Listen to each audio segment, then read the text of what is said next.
Bonjour à tous et à toutes. C'est un plaisir d'être avec vous, comme d'habitude, pour animer notre cours de psychologie sociale. Donc, aujourd'hui, on va avoir un cours sur la dynamique des groupes. Et dans ce cours, on va essayer d'analyser, d'étudier ensemble euh, comment les groupes fonctionnent et quels sont les éléments euh, qui sont importants à prendre en compte quand on réfléchit sur les groupes. Et dans le premier point, il porte sur l'origine et la définition du groupe. Après, on va voir le groupe, la question de la dynamique des groupes et les conditions pour avoir un groupe. Parce que quand on parle d'un groupe, il y a des conditions en amont et en aval pour parler d'un groupe.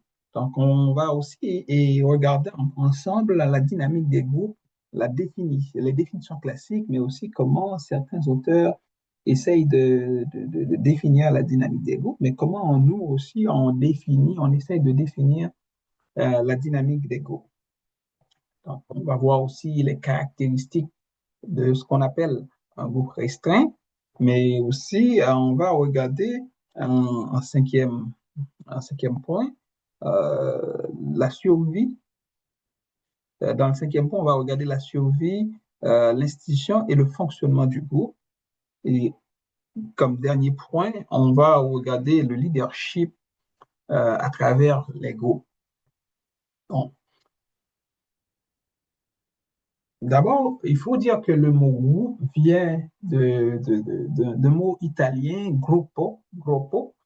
C'est un terme utilisé dans les beaux-arts pour désigner plusieurs personnages qui peignent ou qui sculptent ensemble. C'est-à-dire, cela faisait partie d'une activité collective que des gens qui se sont réunis ensemble, ils font une activité, je dirais, ensemble. Par exemple, ils font la peinture collective, ils font soit la sculpture, mais ce qui est important, c'est que sur le plan étymologique, gruppo de l'italien signifie ensemble. Donc, c'est ça, c'est un premier point sur lequel on doit insister.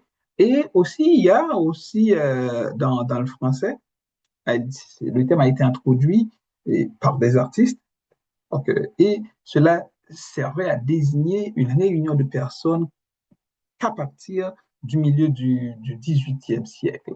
Donc, c'est-à-dire toute réunion de personnes, là on est au milieu du 18e siècle, porte le nom d'un groupe. Donc, on va parler de groupe de parole, donc groupe de musique, donc groupe de chansons, groupe d'art, etc. Donc, groupe littéraire.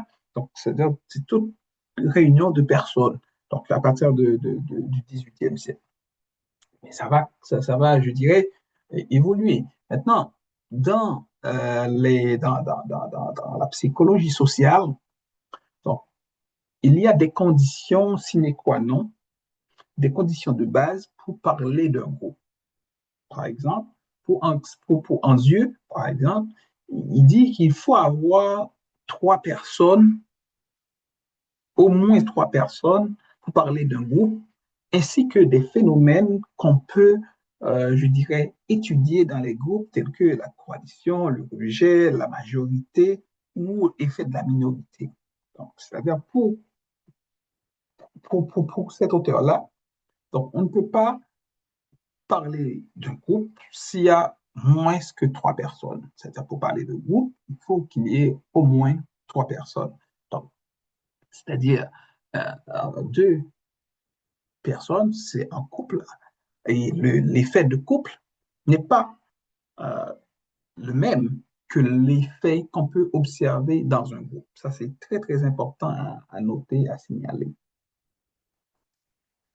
Il y a aussi, quand on regarde un peu euh, par rapport à ce tableau, on voit que les phénomènes de groupe apparaissent pour d'autres auteurs, notamment Kurt Lewin, un peu plus à partir de quatre personnes.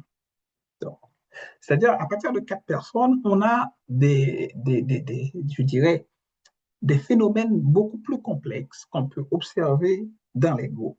C'est-à-dire, si on prend, là j'ai mis juste A, B, C, mais si on prend A, B, il y a A, B comme couple qui ressort seulement. Mais si on prend A, B, C, on a la possibilité d'avoir des interactions AB, AC et BC.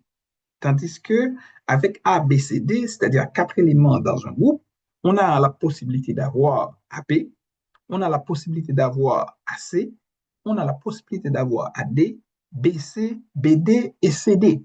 C'est-à-dire, avec quatre éléments minimum, c'est-à-dire le nombre d'interactions non seulement augmente, mais le nombre de phénomènes qu'on peut observer dans les groupes, que ce soit par rapport à des phénomènes de rejet, de majorité, de minorité, mais aussi d'attirance, de répulsion, tous ces phénomènes de coalition, tous ces phénomènes, les formes de communication sont plus observables à partir de quatre éléments. Ça nous amène à essayer de définir c'est quoi un groupe. Donc, le groupe, ce sont les individus, c'est-à-dire pour parler d'un groupe, les individus se connaissent, mais partagent aussi des liens sociaux durables. C'est-à-dire que ce ne sont pas des personnes qui se rencontrent juste au hasard et une identité commune. La question de l'identité du groupe va être déterminante pour parler du groupe. Et l'appartenance au groupe est aussi très, très important pour parler du groupe. C'est-à-dire, quand on parle de groupe, il y a la notion d'interaction entre les membres, parce qu'il faut qu'il y ait de possibilités d'interaction maximale entre les membres pour parler des groupes, pour parler des phénomènes de groupe. Et chacun garde sa conscience individuelle et son esprit critique. C'est-à-dire, c'est ce qui va faire toute la différence entre un groupe et une foule. Parce que dans le groupe, on garde une conscience individuelle, c'est-à-dire on, on se singularise, on se définit individuellement. Il y a une individuation, donc c'est-à-dire l'individu est pris en compte dans la question, dans le groupe. Donc, tandis que si vous regardez bien dans la foule, la différence qu'il faut surtout, c'est vrai qu'on ne va pas parler beaucoup de foule, de la psychologie de foule aujourd'hui, mais c'était pour moi très, très important de souligner je dirais, cette différence par rapport, par rapport à la foule, le groupe et la foule. C'est-à-dire, la foule, dans sa structure, c'est un rassemblement temporaire. Ça, c'est très important. C'est un rassemblement temporaire, mais les personnes sont anonymes, c'est-à-dire personne ne connaît personne forcément. Ça peut être des spectateurs à un concert ou des manifestants qui viennent réclamer le départ du Premier ministre, etc. Donc, mais il se trouve ici, je dirais comme ça, là.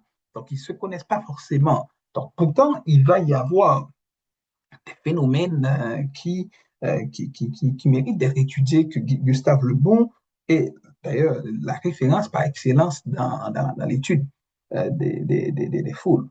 Donc, les membres dans une foule, les membres réagissent aux mêmes stimuli et aux mêmes stimuli extérieurs. Les émotions se propagent rapidement, donc il y a ce qu'on appelle la contagion de foule, la contagion émotionnelle, et puis la foule n'a pas de responsabilité.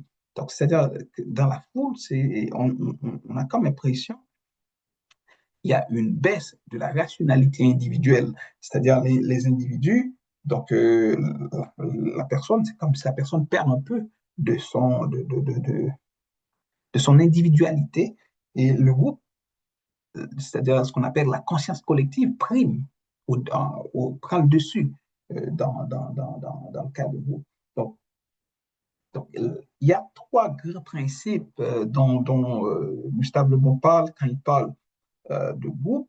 Donc, la transformation individuelle selon le bon dans le groupe, au sein des groupes, surtout la foule, pardon. La foule repose sur trois mécanismes psychologiques majeurs. D'abord, il y a ce qu'il appelle l'unité mentale. L'unité mentale est, est le fait que la foule forme une unité unique, dotée de ce qu'on appelle une âme collective, une conscience collective, transitoire. C'est-à-dire, ce n'est pas quelque chose qui dure longtemps. Et les aptitudes intellectuelles s'effacent. C'est-à-dire, même la personne la plus intelligente dans son groupe pourrait se mettre à dire des bêtises, à dire des choses qui n'ont pas forcément de bon sens. Mais on ne se rend pas compte parce que c'est euh, ce qu'on peut appeler l'âme collective, la conscience collective de la foule qui prend le dessus. Donc ça, c'est un premier point qu'il faut comprendre quand on parle de la foule. C'est vrai qu'on ne va pas rester trop là-dessus, mais c'est important de vous en parler. Il y a aussi ce qu'on appelle l'anonymat et le sentiment de puissance comme deuxième point important dans la foule, c'est-à-dire la responsabilité individuelle disparaît dans le nombre, disparaît dans le nombre, l'individu cède à des instincts qu'il aurait normalement réfrénés, c'est-à-dire s'il était seul, il ne ferait pas ça, il n'aurait pas dit ça.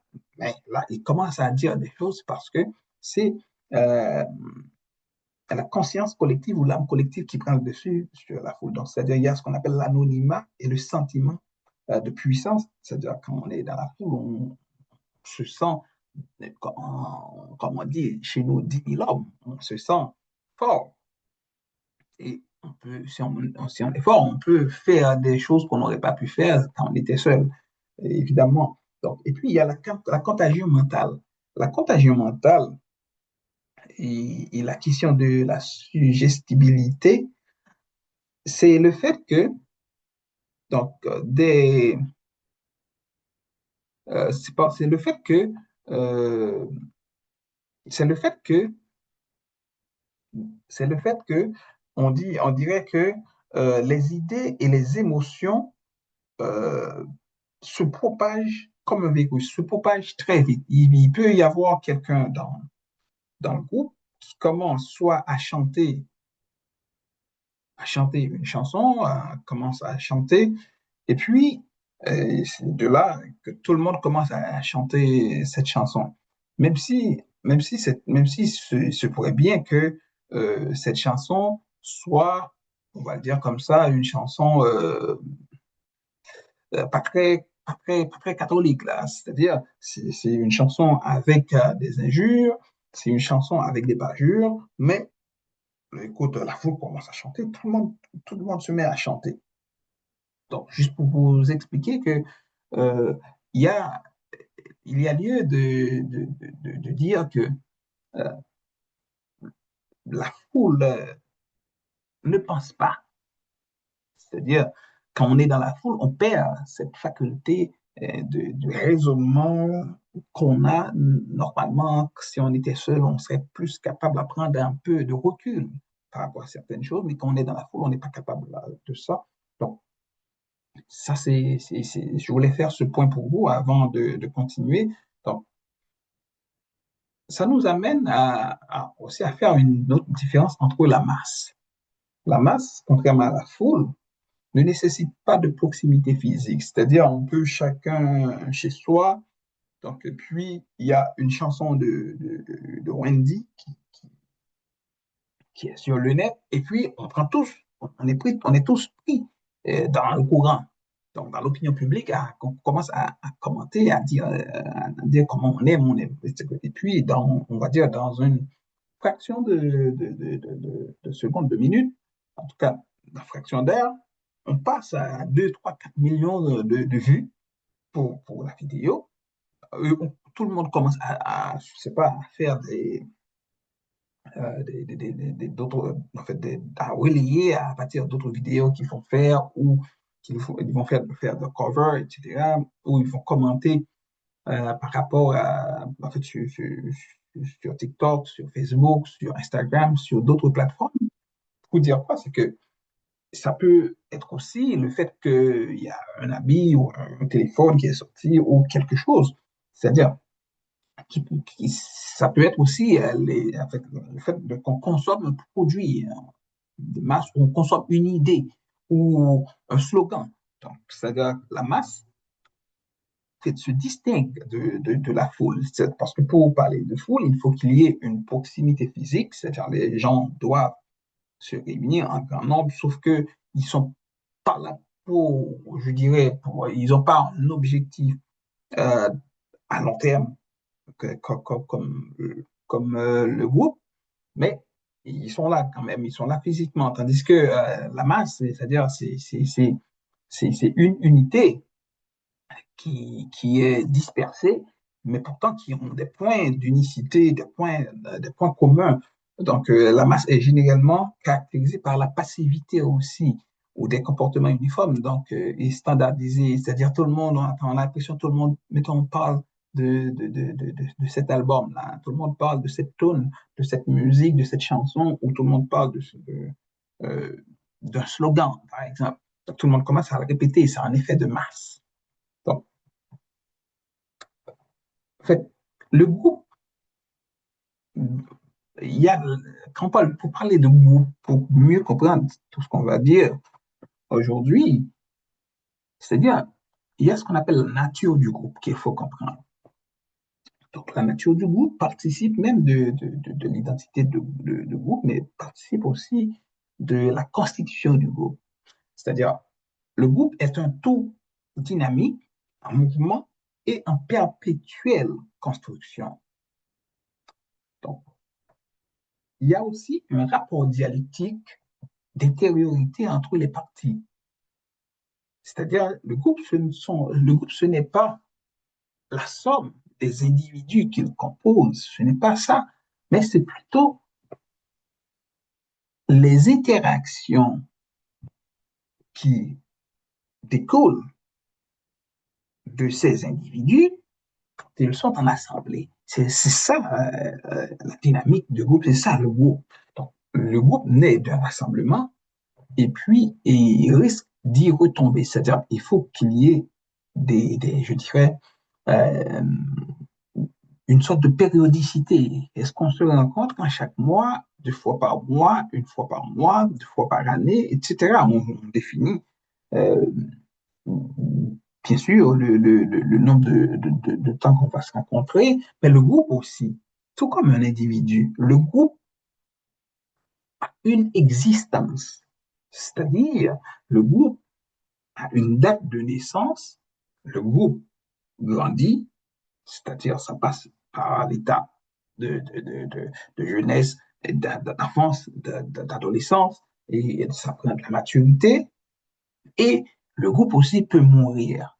C'est-à-dire le groupe a une existence réelle, tout comme un individu. Le groupe aussi il peut souffrir de certaines maladies, certaines pathologies, si on peut le dire comme ça. C'est-à-dire il y a des pathologies liées au leadership dans un groupe, il y a des pathologies liées à la communication dans un groupe, il y a des pathologies liées à l'espace, il y a des pathologies liées au temps, il y a des pathologies liées à des objectifs de groupe.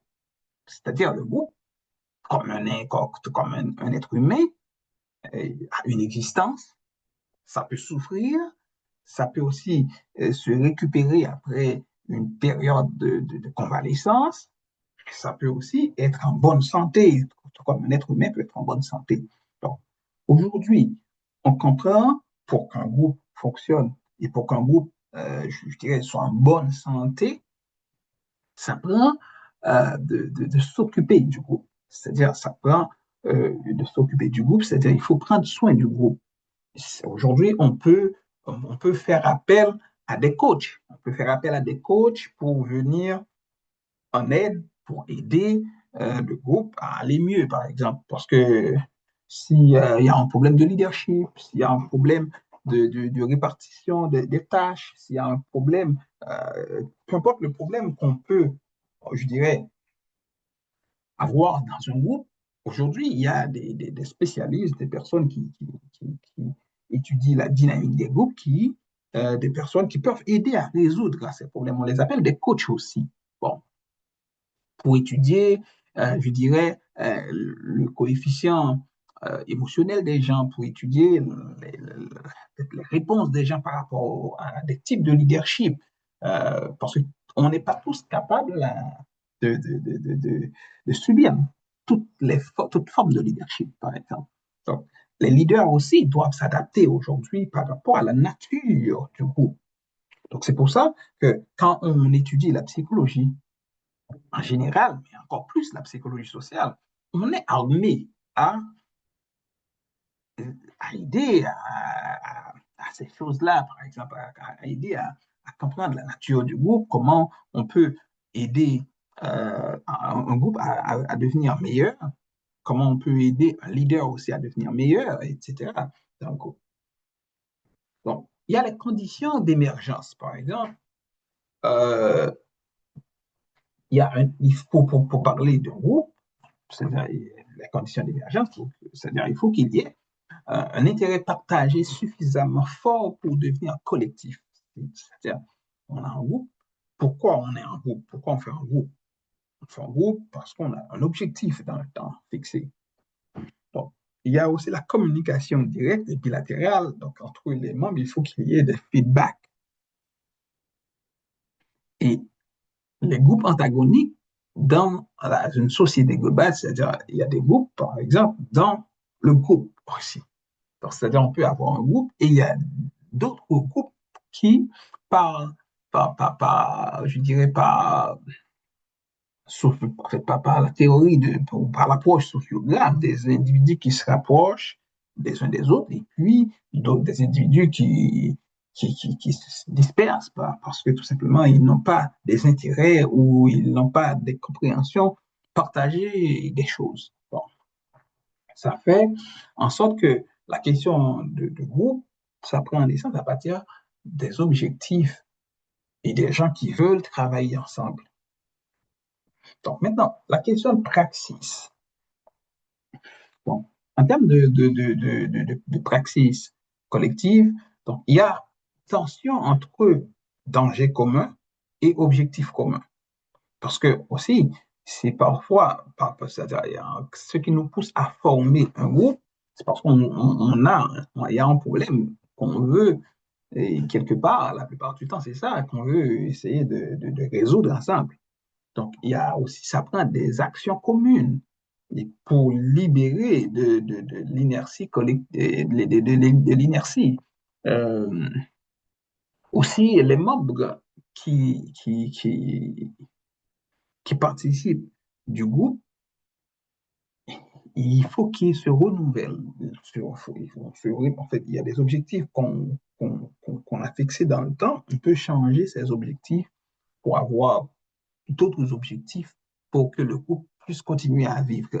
Comme quand on était jeune, on avait des objectifs, mais quand on est devenu je dirais plus vieux, si on peut dire comme ça, on a d'autres objectifs. C'est pareil pour le groupe. Le groupe, ça change d'objectif et puis euh, ça apporte de nouvelles solutions à de nouveaux problèmes qu'ils confrontent entre eux et puis pour continuer à avancer.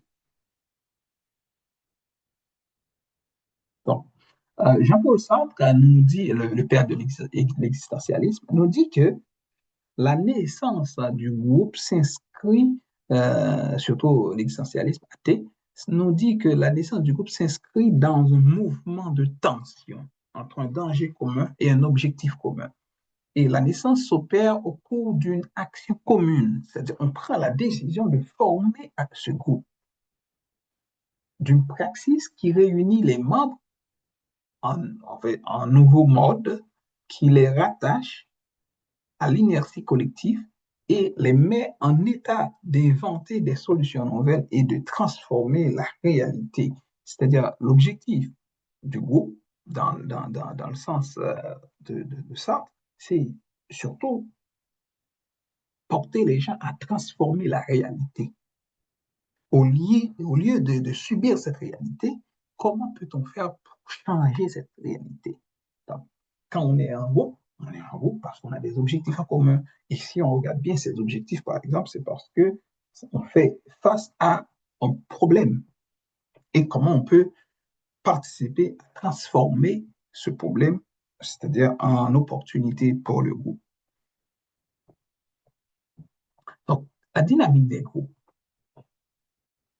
En fait, quand on parle de dynamique des groupes, il faut comprendre que c'est un terme qui est clé pour nous autres, qui est clé pour nous autres qui étudient la psychologie sociale.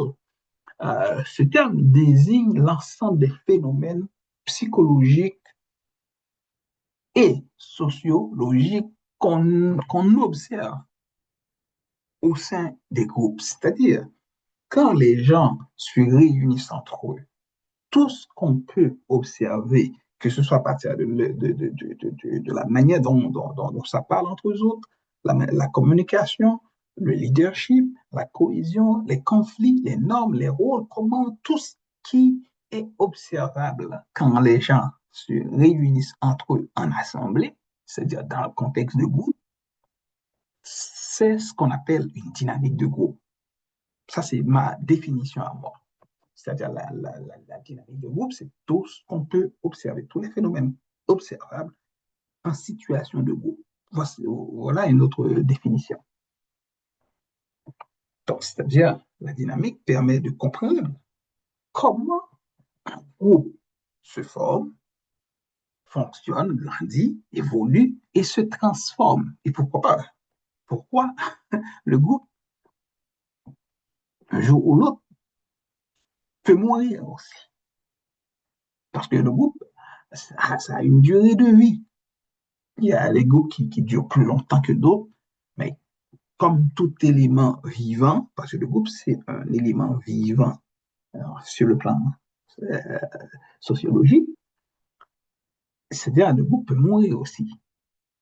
Donc, la dynamique de groupe étudie tout ça, mais la dynamique de groupe aussi étudie comment les phénomènes de leadership, comment les gens, en fait, acceptent certaines formes de leadership dans les groupes, pourquoi d'autres formes de leadership, ça ne passe pas dans les groupes, pourquoi, etc. Donc, les conflits, qu'est-ce qui génère les conflits dans les groupes, qu'est-ce qui aussi est à la base des cohésions sociales dans les groupes. Donc, c'est ça, c'est tout ça. Quand on parle de, quand on parle de dynamique des groupes, c'est de tout ça qu'on parle en même temps. Donc, euh, Jacques Ardoano nous dit à travers un texte, quand on parle de dynamique en sciences de l'éducation, la dynamique de groupe en sciences de l'éducation pour Adorno, c'est surtout une approche pédagogique dont l'objectif est de favoriser la participation des membres, c'est-à-dire tout ce qui peut favoriser l'apprentissage, c'est-à-dire la dynamique des groupes dans ce sens-là, c'est plus une approche pédagogique pour favoriser la participation, l'implication des acteurs, mais aussi la coopération entre les différents membres. Donc, par analyse des relations interindividuelles dans une perspective de changement social. Donc, cette définition est un peu plus, je dirais, plus dans un souci pédagogique, dans les sciences de l'éducation. Donc, quand on évoque le terme de dynamique des groupes, ça prend cette pédagogie-là, c'est-à-dire quelle est cette meilleure manière de porter des gens qui sont ensemble, c'est-à-dire des apprenants, à s'impliquer dans des tâches collectives et aussi individuelles, mais aussi qu'ils puissent coopérer ensemble, développer de bons rapports entre eux autres en vue d'un changement social. C'est très important, cette définition. Mais aussi, il y a Didier Andieu et Jacques-Yves Martin qui nous dit, hein, contrairement à Jacques Ardoino, quand on parle de la dynamique des groupes, c'est plutôt un ensemble de processus inconscients, c'est-à-dire comme le transfert ou le fantasme collectif, ce qu'on croit être capable de faire, ce qu'on imagine avoir en commun entre nous ou contre les autres, c'est-à-dire le nombre collectif est très important là, dans ce qu'on avait appris la semaine dernière par rapport à l'identité, qui module les relations entre les membres d'un groupe et leur rapport au leader. Donc, c'est-à-dire, dans cette dynamique-là, on est toujours dans la question d'interaction, mais sauf que l'interaction telle que Didier en Dieu et Jacques-Yves Martin propose ici, c'est plus euh, à la verticale, tandis que la proposition de Jacques Ardoineau, c'est plus horizontal. Donc, ça nous amène à quelques, je dirais, définitions encore très théoriques, significatives de dynamique des groupes et des groupes. Gustave Nicolas Fischer nous dit qu'un groupe est un ensemble social qui est identifiable, mais aussi structuré, qui surtout se caractérise par un nombre restreint d'individus qui établissent des liens réciproques. Il faut noter ici liens réciproques, parce que ce qu'il faut comprendre ici, c'est-à-dire tout ce qui va faire la différence entre le groupe qu'on étudie en psychologie sociale et les autres groupes, par exemple, c'est cette question de lien réciproque. C'est-à-dire, quand on prend une foule, il n'y a pas forcément de lien réciproque. Mais si on prend aussi les groupes, les grands groupes, par exemple, il n'y a pas de lien réciproque. Donc, c'est-à-dire, c'est pour ça que quand nous, on est dans ce qu'on appelle les groupes restreints, c'est très important. C'est-à-dire, quand on parle de dynamique de groupe, on est dans ce qu'on appelle des groupes restreints. C'est-à-dire, on n'est pas dans des groupes formés, par exemple, de 50, 70 personnes là. Parce que la dynamique, c'est pas pareil. C'est pas pareil et il est très difficile de parler de dynamique quand on dépasse, par exemple, vingtaine à trentaine de personnes, une vingtaine à une trentaine de personnes. C'est plus difficile de parler de dynamique parce que ce qu'on appelle les liens réciproques sont plus difficiles entre eux parce que le nombre augmente, le nombre d'éléments de l'ensemble augmente. C'est très important. Bon, Saint-Armand nous dit que un champ psychologique produit par l'interaction de trois personnes ou plus réunies en situation de face à face dans la recherche d'une cible commune. C'est-à-dire pour parler, pour Saint-Amand, pour parler de groupe, c'est ça. C'est un champ psychologique qui est produit par l'interaction de trois personnes ou plus réunies en situation de face à face. C'est-à-dire, si on est sur WhatsApp, on ne peut pas parler de groupe. On ne peut pas parler de groupe, ça, parce qu'on n'est pas en face à face. Je crois que c'était Loudnia, je crois, qui avait posé la question dernièrement pour montrer comment, quand quelqu'un est en situation virtuelle, c'est-à-dire en communication virtuelle, en situation de virtualité, cette personne n'est pas forcément, je dirais, n'a pas en fait, développe une autre identité ou performe sur une autre identité qui fait en sorte que cette personne peut être violente, je dis, entre guillemets, sur Facebook, quelqu'un qui est je dirais, misogyne un peu plus sur Facebook, et puis dans sa vie normale, et puis cette personne aime, aime les femmes, aime les étrangers, en tout cas, n'a rien contre les femmes quand on est en face à face. C'est pour ça, la notion de face à face et l'ici et le maintenant, le here and now, est très important pour définir ce que c'est qu'un groupe. C'est-à-dire, dès qu'on n'est pas en situation face à face, in situ, en situation, here and now, ici et maintenant, les liens réciproques, si on n'a pas ces conditions, on peut remettre en question la notion de groupe. Donc, Chantal Leclerc nous dit que un champ, un groupe, c'est plutôt un champ psychosocial dynamique dont l'unité résulte d'une communauté du sort collectif et de l'interdépendance des sorts individuels. Donc, tous pour un pour tous. Et puis, Ernst Jout nous dit que c'est un ensemble de relations dialectiques entre sujets sociaux divisés, réunis pour reconnaître et négocier. C'est-à-dire la notion de négociation ici est importante. Pourquoi la notion est importante ici? Parce que, en plus qu'il faut être ici et maintenant, face à face, avoir des liens réciproques, avoir une interdépendance, mais aussi il faut inclure la question de négociation, parce que si on doit rester ensemble, avoir des objectifs en commun, c'est-à-dire on doit négocier.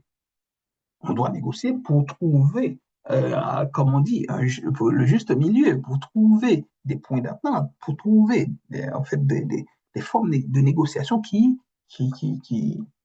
prennent en compte, euh, je dirais, les sorts individuels, si on peut le dire comme ça, pour les résorber et faire en sorte que le collectif prime, pour que le groupe reste ensemble, pour que la cohérence du groupe, je dirais, se maintienne. Pour que ça se maintienne, il faut que ces éléments rentrent en ligne de compte. C'est très important. Maintenant, caractéristique du groupe restreint. Donc, on avait vu que la taille est très, très, très importante. C'est-à-dire, on dit, on peut, à partir de 3, on peut parler de groupe, mais c'est mieux de parler de groupe à partir de plus de 3. C'est très important. Je vous l'avais montré au début. Pourquoi? C'est parce que les nombres d'interactions possibles avec 4 éléments donnent lieu à observer plus de phénomènes et des phénomènes beaucoup plus en profondeur qu'avec 2 éléments ou 3 éléments. 2 éléments, c'est oublier ça, niet. Et 3, on peut commencer à parler de groupe, mais on peut, je dirais, de manière approfondie, parler plus de groupes à partir de plus de 3. Ça, c'est ça. C'est ce que je comprends, moi. Et puis, les interactions directes. C'est-à-dire, il faut qu'on parle d'interactions directes. C'est-à-dire, je ne peux pas, mettons, si quelqu'un prend mon téléphone et commence à écrire avec vous, mais vous ne savez pas que c'est moi, si ce n'est pas moi. Donc, c'est-à-dire, l'interaction, la dimension je dirais, du présentiel. Il faut que ça soit en présentiel, c'est très important. Donc, l'interaction directe face à face.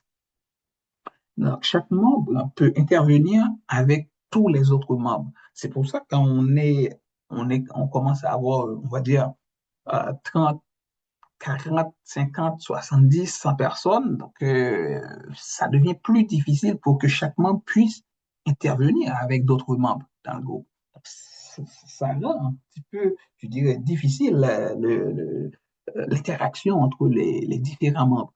Donc, c'est pour ça que on parle de groupe à partir de 3 à 20 personnes. Donc, on parle d'un groupe restreint.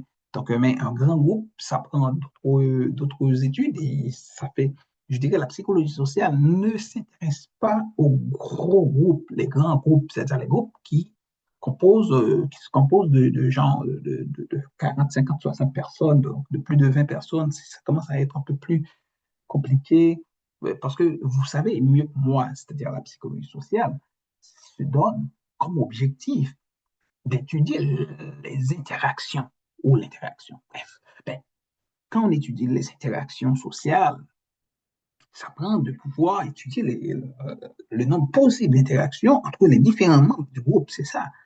C'est-à-dire, chaque membre devrait pouvoir interagir avec tous les autres membres. Et c'est ça qui fait toute la beauté de ce qu'on appelle la dynamique des groupes de la psychologie sociale.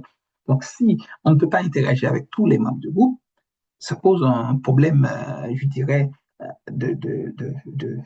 d'objet d'étude pour les psychologues sociaux. Bon. C'est ça.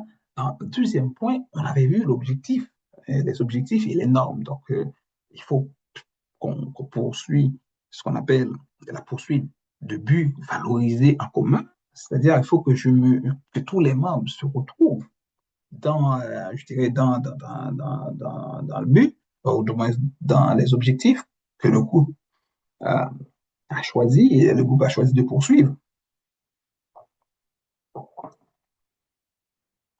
Il y a ce qu'on appelle aussi les normes et les règles explicites ou implicites, c'est-à-dire le groupe, on a des règles écrites, on a des règles écrites sur papier, on a des règles aussi qui ne sont pas écrites, qu'on est censé de respecter, écoute, on doit les respecter, même si ces règles ne sont pas écrites nulle part. Mais aussi, il y a la culture groupale, c'est-à-dire on a une manière d'être en tant que groupe.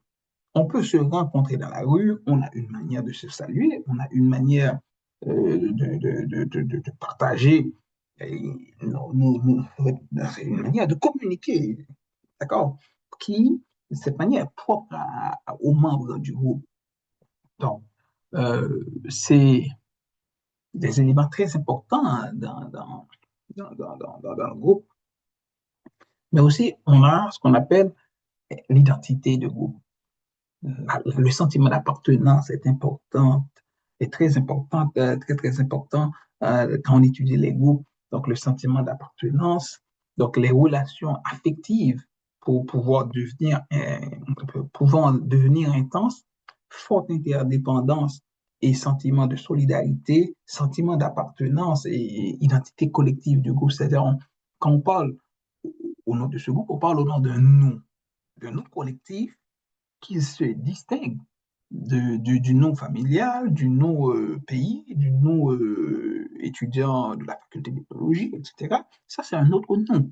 Un autre nom qui a ses propres valeurs, qui poursuit ses propres objectifs, etc. Donc, l'identité de groupe est très, très, très, très, très importante pour comprendre l'existence, pour comprendre pourquoi le groupe est créé, pourquoi on poursuit ses objectifs et qu'est-ce qu'on veut faire. Donc, c'est pour ça que euh, quand Abraham Maslow il parle de ce besoin, parce que le besoin d'appartenance de l'individu à un groupe pour, pour des questions de solidarité, mais aussi pour des questions d'estime, aussi, mais aussi parce que l'individu, en fait, a un besoin de socialisation et besoin de socialiser les autres aussi, qui fait partie de, de, de, de sa nature en tant qu'individu. Donc, on a aussi ce qu'on appelle un autre point, les rôles différenciés. Chaque membre du groupe occupe un rôle reconnu. Bon, en fait, il peut y avoir des rôles, on va dire, euh, officiels, si vous voulez. C'est c'est parce que c'est lui le président du groupe, c'est lui le secrétaire général. Mais en fait, je veux dire, on est tous des membres du groupe, c'est la première chose, mais chaque membre a un rôle, même si le rôle n'est pas forcément officiel, par exemple. Et c'est au moment des activités que vous allez vous rendre compte qu'il y a des personnes que fait il se peut que vous pensiez que cette personne-là n'a aucun rôle à jouer, et pourtant cette personne a un rôle fondamental à jouer dans la mesure où, en fait, la personne se donne des rôles aussi par rapport à ses facultés, par rapport à ses capacités, mais aussi par rapport aux besoins du groupe. Bon, il y a aussi la répartition des responsabilités au sein des groupes qui peut se faire de deux manières formelles, c'est-à-dire on dit, écoute, vous avez cette responsabilité, lui, il a cette responsabilité, elle a cette responsabilité. Oui, c'est formel, mais d'autres responsabilités, comme je viens de vous l'expliquer, prennent corps dans la dynamique par rapport aux besoins, par rapport aux nécessités. Donc, il y a une dynamique interne qui se développe dans les groupes Donc, le groupe évolue selon les conflits et les alliances. C'est-à-dire, le conflit, vous vous rappelez qu'on avait vu Serge Moscovici définir la psychologie sociale comme la science du conflit. Le conflit est important.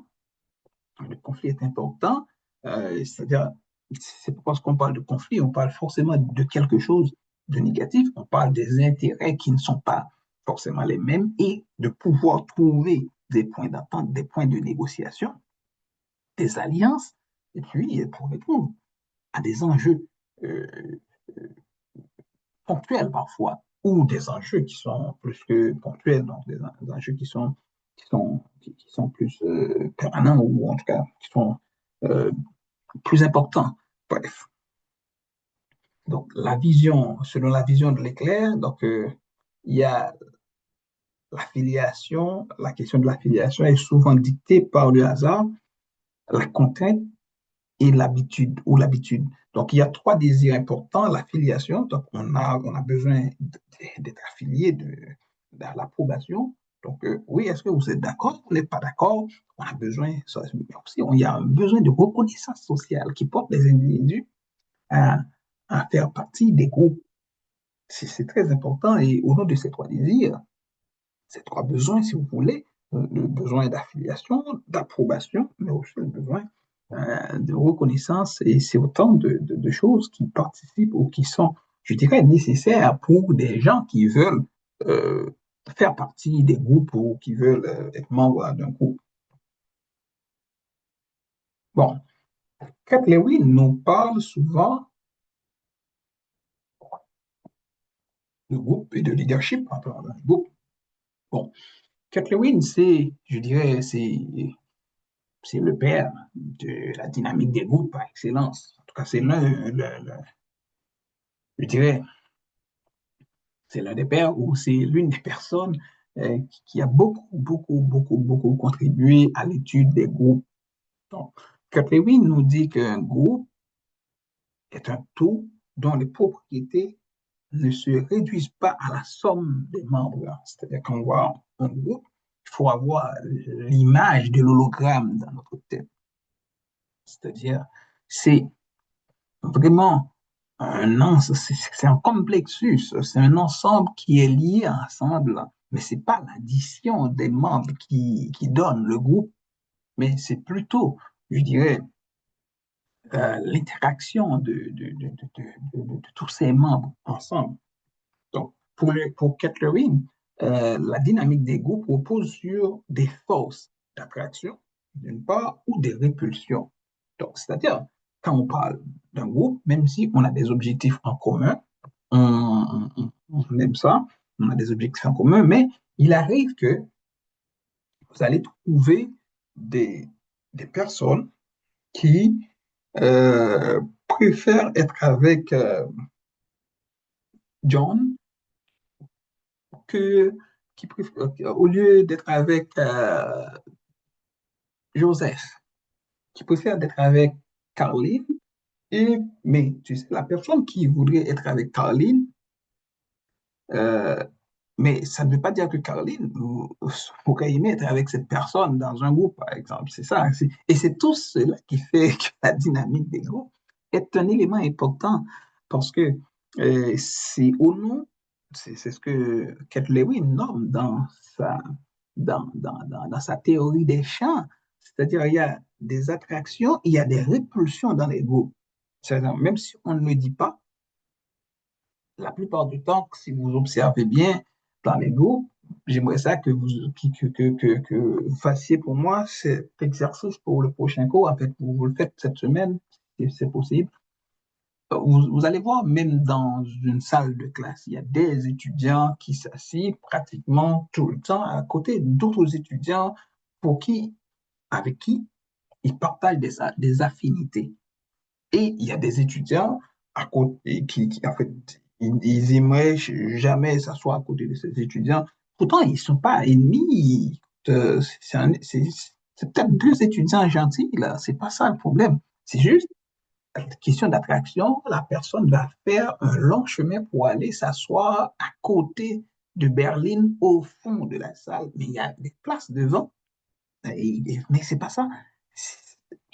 Parce que naturellement, elle est plus attirée à aller s'asseoir à côté de Berlin, qui est peut-être son ami, ou peut-être pas son ami forcément, mais pour qui elle partage, je dirais, une certaine affinité. Il y a d'autres personnes, on veut pas s'asseoir à côté d'eux, on veut pas être dans des groupes avec eux autres, on veut pas se mêler de leurs affaires.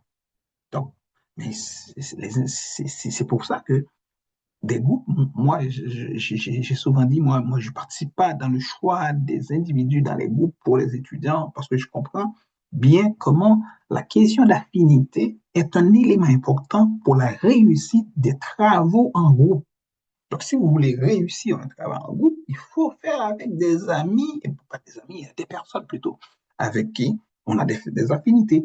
Ça peut être des amis ou ça ne peut, il se peut que ça soit pas forcément des amis, mais ça peut être des camarades qui, écoute, on a une bonne affinité à travailler avec cette personne. Donc, et ça fait en sorte que les travaux sont de meilleure qualité la plupart du temps.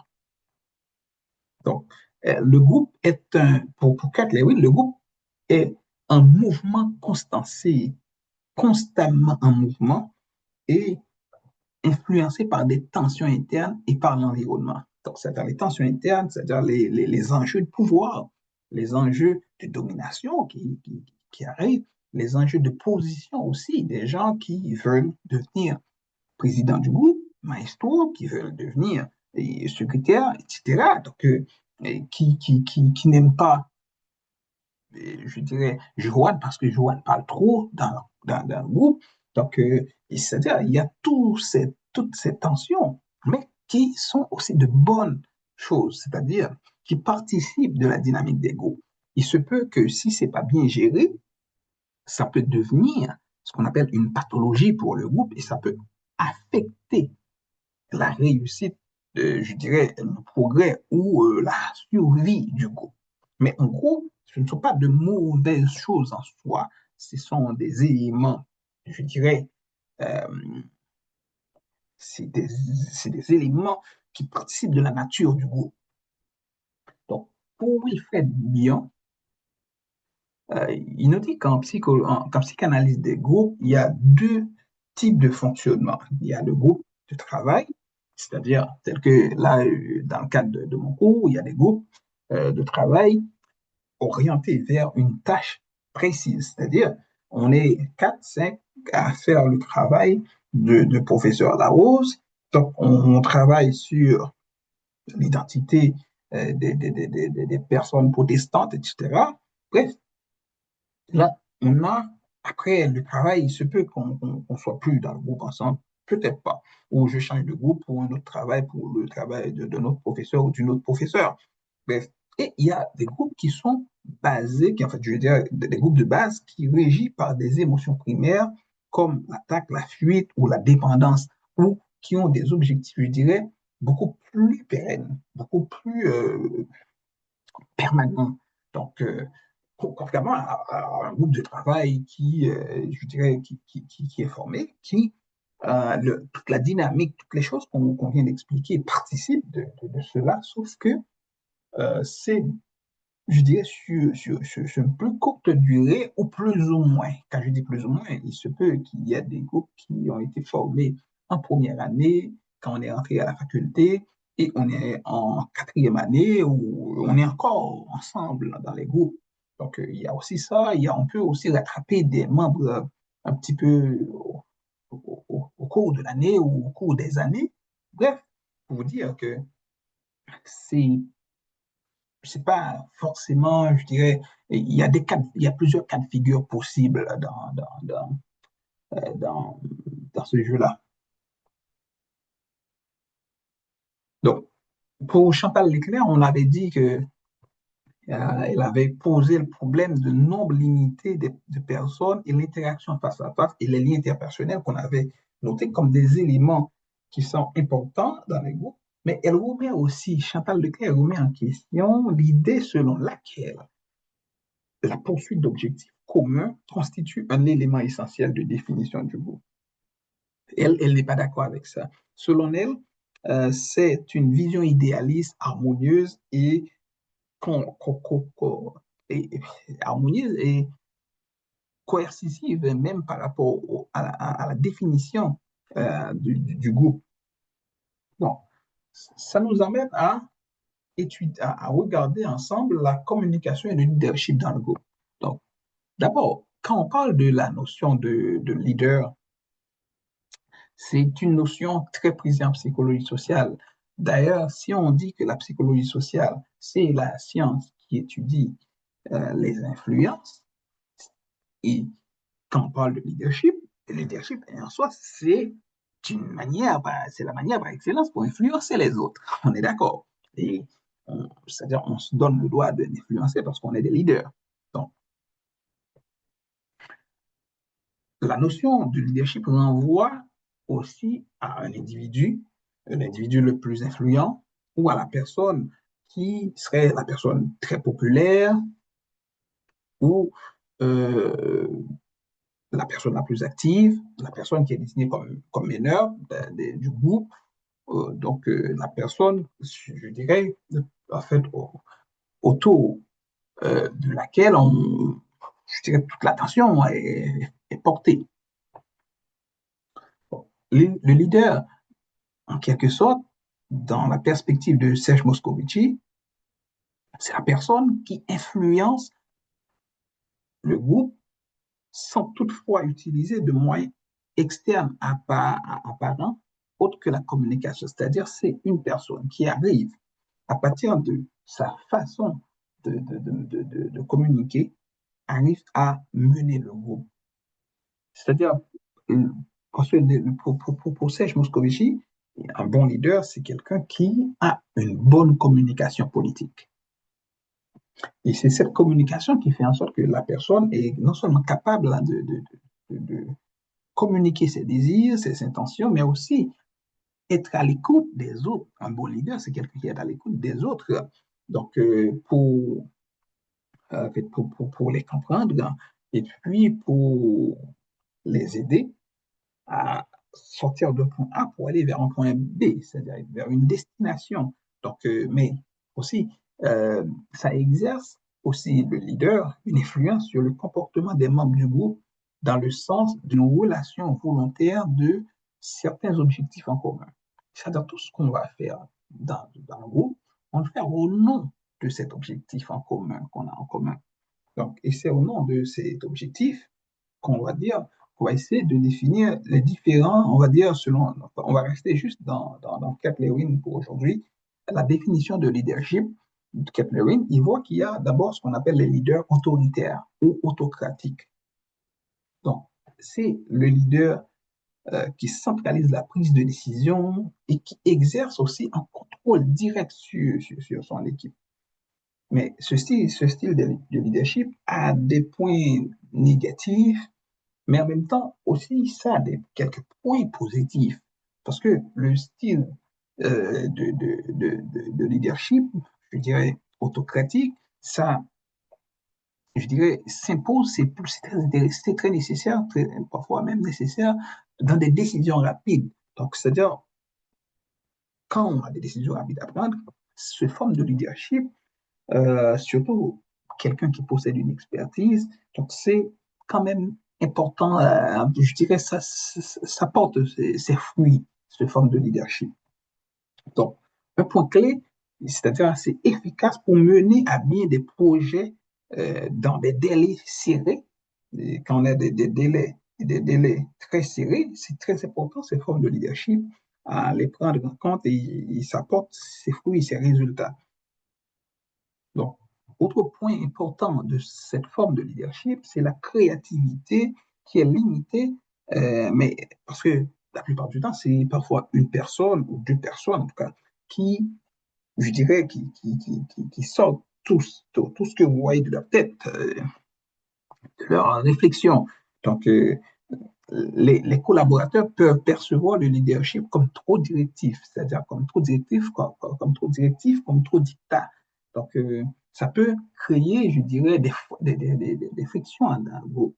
Donc, autre point clé, c'est que ce style peut freiner l'adaptabilité, car le leader a tendance à ne pas explorer d'autres approches, c'est-à-dire ce qu'il a dans la tête, qu'il le fait, et point, c'est tout, c'est fini, ça avance. Donc, cette forme de leadership pose pas mal de problèmes, surtout d'adaptabilité, d'inclusion, etc., de prendre en compte la position de l'autre, mais ça pourrait être efficace dans des cas où on a des délais serrés et cette personne-là, elle va être la personne qui va répondre à ses besoins en temps et lieu. Donc, il y a aussi le leadership participatif ou démocratique. Donc, le leader encourage la collaboration et repartit les responsabilités décisionnelles entre les différents membres du groupe. Mais aussi, il essaye d'investir dans le développement professionnel de tous ses collaborateurs. Tous les points de vue sont pris en compte dans l'engagement individuel et conditionnent la réussite collective. Donc, c'est-à-dire, c'est quelqu'un aussi la plupart du temps, qui est à l'écoute des autres.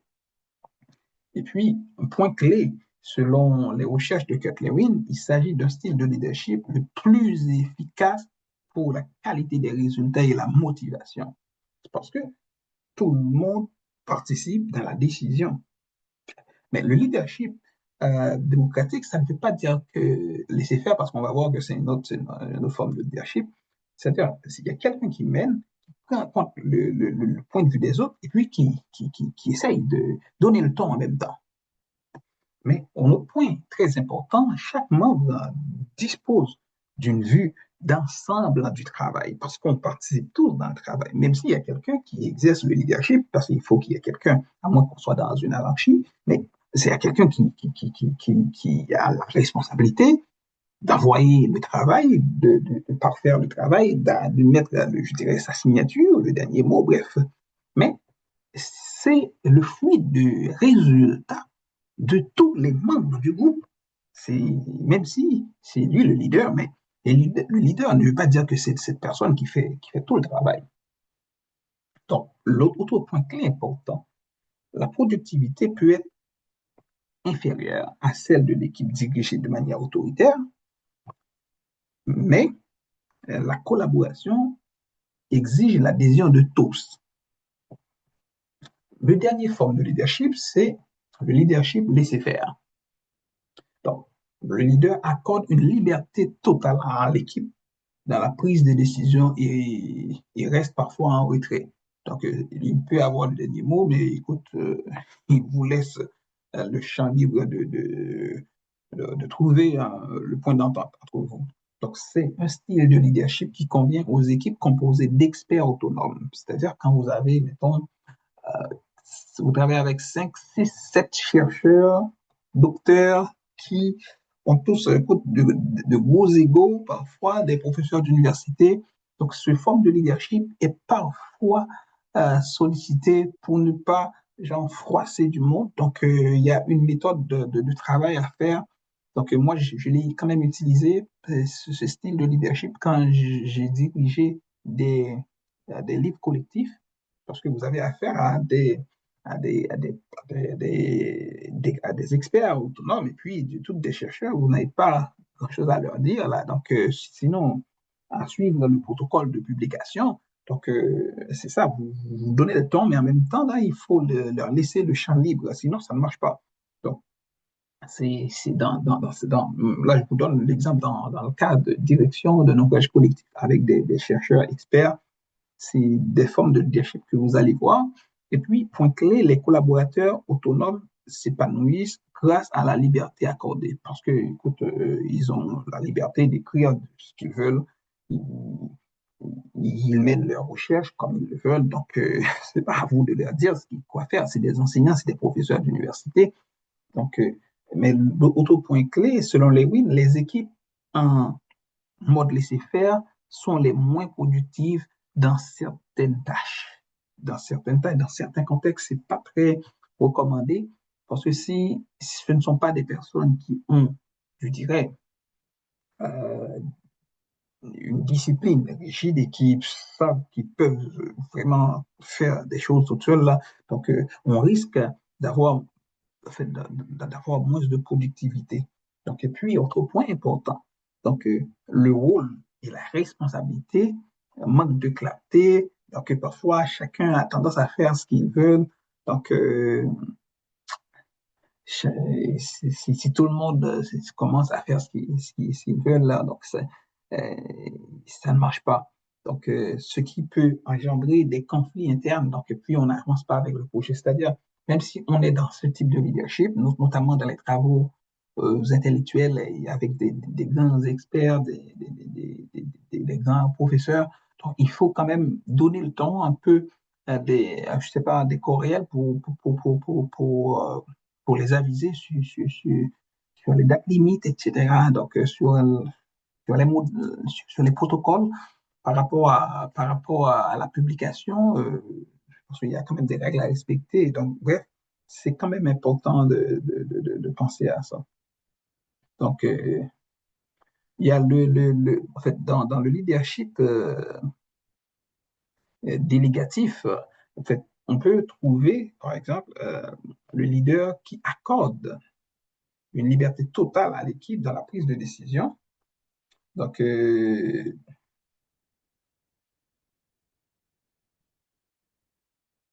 on arrive à quelque chose, genre, oui, on a le leadership fait, qui est autocratique d'un côté, on a le démocratique, le partage des tâches surtout, et puis on a le laisser-faire. Trois formes de leadership dont Kathleen nous a parlé, c'est-à-dire on peut trouver quelqu'un qui peut exercer les trois à la fois.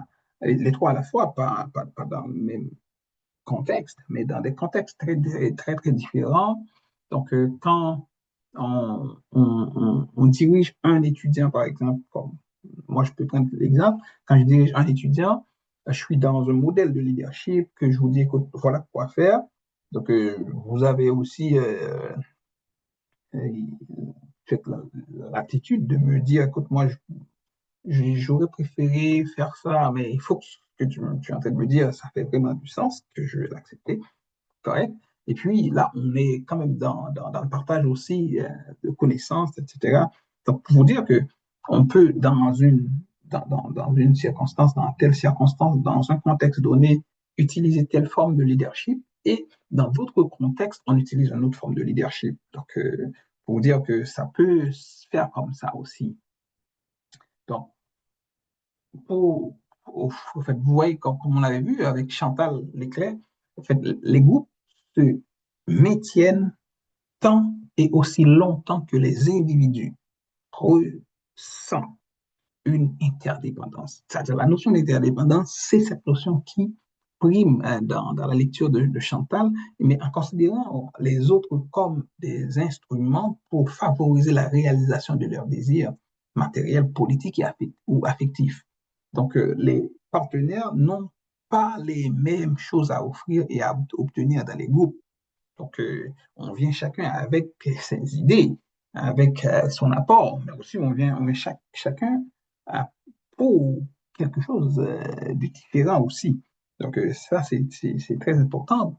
Tandis que pour Gustave Nicolas Fischer, il nous dit qu'un groupe est un ensemble social identifiable et structuré, caractérisé par un nombre restreint d'individus et à l'intérieur duquel ceux-ci établissent des liens réciproques. La notion de lien réciproque revient ici encore pour vous dire que c'est très important. Donc, quand on parle d'un groupe, on parle d'abord d'un ensemble de personnes restreintes qui se réunissent, c'est-à-dire en face à face, en coprésence,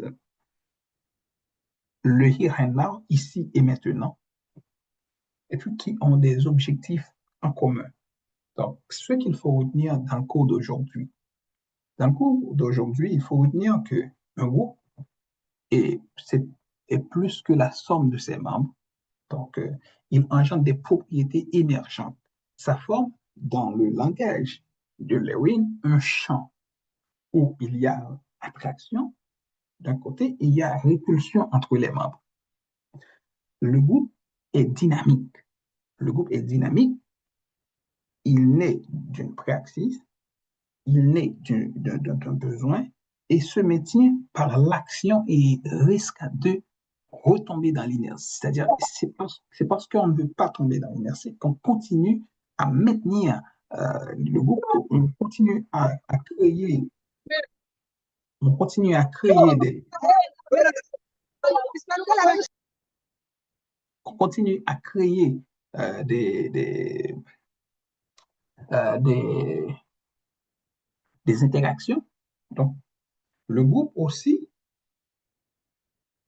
ses caractéristiques clés, c'est-à-dire les caractéristiques clés du groupe, en fait, qu'on parle de groupe restreint, c'est-à-dire c'est la taille limitée, c'est très important.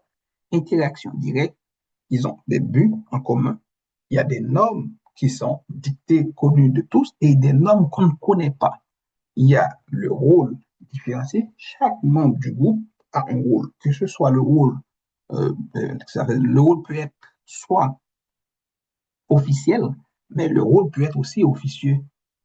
Donc, mais il y a des rôles, il y a des rôles, il y a des rôles dictés, il y a des rôles qu'on ne dicte pas. Et puis, mais chacun a un rôle dans le groupe.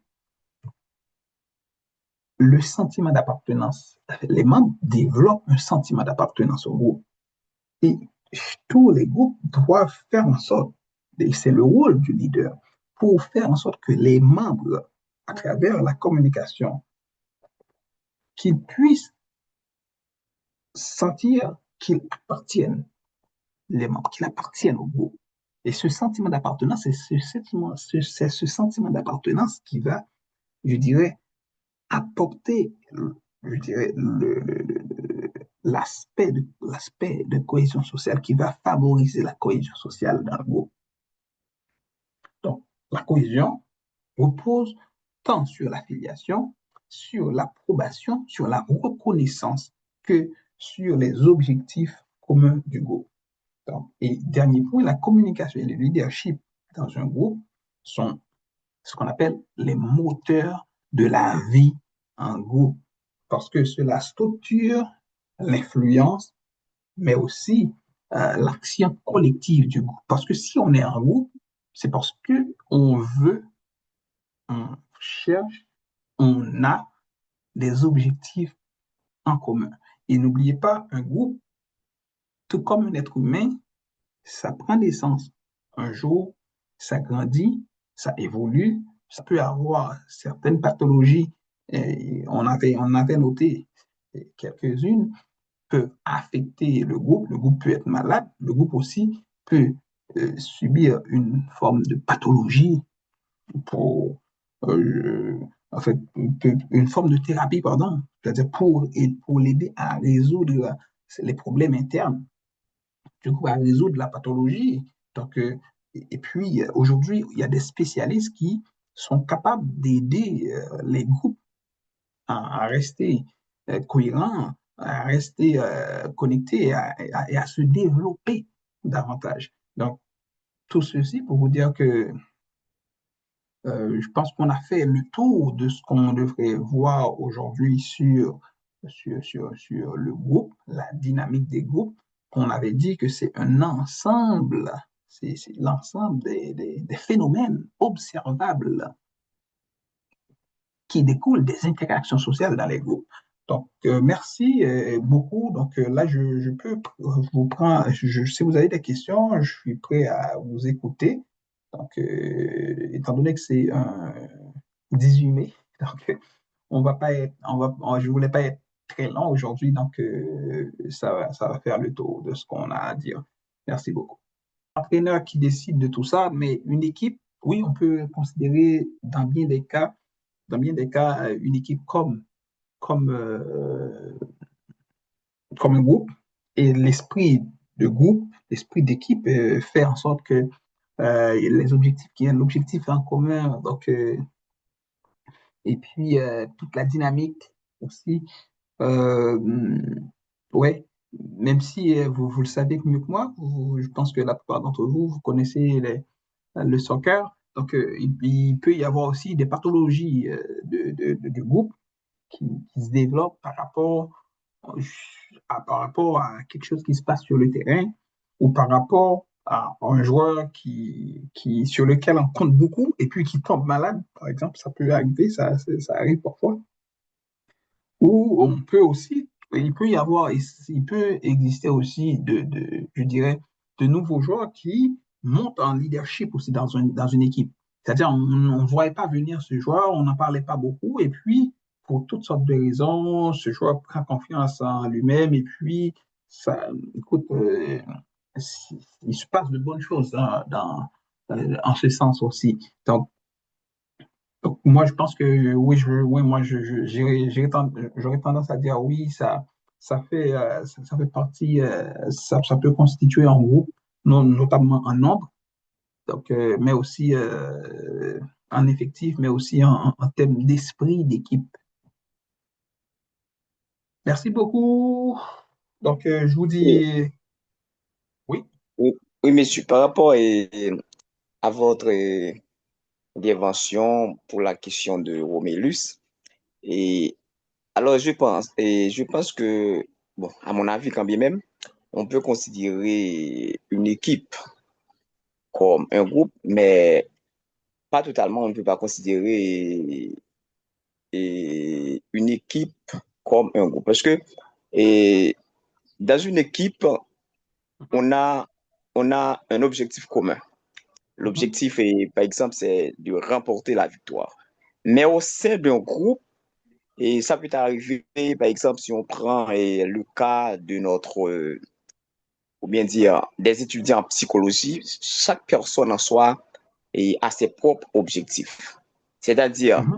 à mon avis, on peut considérer une équipe comme un groupe, mais on ne peut pas considérer un groupe comme une équipe. C'est comme ça que je comprends et pour bien dire, j'essaie de faire une sorte de comparaison entre équipe et groupe. Je ne sais pas, est-ce que vous êtes d'accord avec moi?